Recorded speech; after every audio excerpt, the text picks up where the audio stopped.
Yeah, I was very influenced by J. Allen Hynek because he was not looking at UFOs as science fiction, but he was looking at them as science speculation. And he was employed by the government for Project Blue Book for 20 years, investigating all of these UFO things that were so big in the 50s.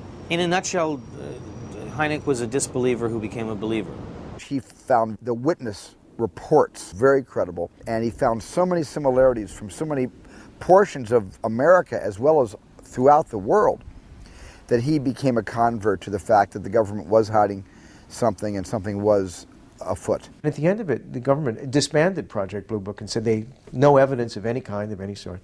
And Dr. Hynek said, who was very much a skeptic and wanted to be a disbeliever because that was the scientific approach, Dr. Hynek said they had several hundred cases of absolutely unexplained UFOs. He didn't say what they were, he wasn't saying they were from outer space, but he said we came across stuff, there was no possible way of debunking some of these things. It was unexplainable. So I met with him and I used him and I picked his brain and he consulted with me. He's even in the movie in a snippet of a scene in the third act. And I owe a lot to his instilling in me a professional's point of view on this kind of field reporting. And he helped me make the movie more credible than it would have been without his existence. The term Close Encounter of the Third Kind is taken from Dr. Alan J. Hynek's book. He's who created the term Close Encounters. Well, the Close Encounter of the First Kind is one is close, but nothing really happened. Close Encounter of the First Kind is visible contact with a UFO. Forget the shape and forget how fast it's going. It's something that you just can't explain. Close Encounters of the Second Kind are those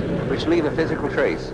Holes in the ground, Burn rings, broken tree branches, telephone lines down, animals disturbed, stopping of car engines. And the Close Encounters of the Third Kind are the most interesting of all. Close Encounter of the Third Kind is really when you meet them.